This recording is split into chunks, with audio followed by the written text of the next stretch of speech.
ابا جب all of sudden bed پر آ گئے تو گھر میں نرس رکھا گیا ان کے پیمپر بدلنے کو. تو ایک دن امی جان نے مجھے یہ بولا کہ مجھے بالکل اچھا نہیں لگتا کہ تمہارے باپ کا پیمپر جو ہے وہ نرس چینج کرتا ہے. تو میں نے کہا کہ آپ کر لیا کریں, اگر نہیں زبان جو کھلی ہوئی تھی تو میں نے کہا پھر آپ کر لیا کریں نا. تو وہ کہنے لگی کہ میں کر لیتی اگر ان کا بیٹا نہ ہوتا. تو انہوں نے کہا کہ پہلے فرض تمہارا ہے, وہ تمہارا باپ ہے اور تم اگر ہو یہاں تو تمہیں کرنا چاہیے. تو میں چلا گیا, لیکن پھر وہ ساری ڈرائیونگ میں مجھے امی کی یہ بات بازگشت کرتی رہی اور میں نے ابا کا پیمپر بدلنا شروع کیا. تو میں شروع میں تو کپڑا لپیٹ کے کیا کرتا تھا, پھر مجھے عادت ہو گئی.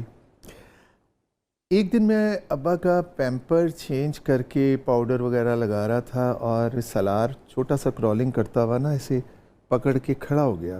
جو بڑا بیٹا سیکھ رہا تھا کھڑا ہونا, تو ابا کے بیڈ کے پکڑ کے وہ کھڑا ہو گیا اور آؤ ایسے کرنے لگا.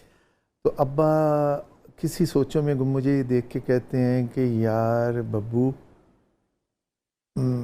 میں تمہیں کتنا تنگ کرتا ہوں, تیری بڑی مہربانی. ابا نے جب یہ لفظ کہا نا تیری بڑی مہربانی, تو میری نظر سالار پہ پڑی کہ میں ایک سفر شروع کرنے جا رہا ہوں اپنے بیٹے سے اور ایک سفر میرا باپ ختم کرنے جا رہا ہے اور میں اس کا پیمپر بدل رہا ہوں. اور اس نے مجھے کہا تیری مہربانی.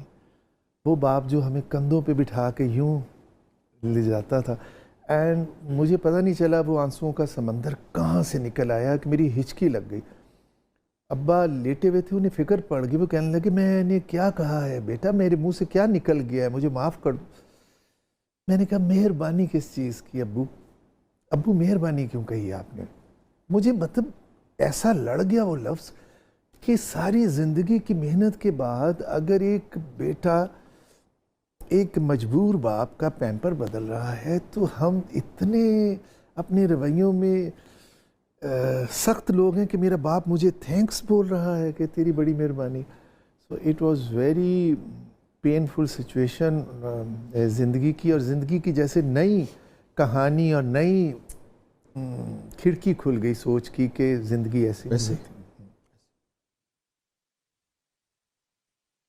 دس از عدیل برکی.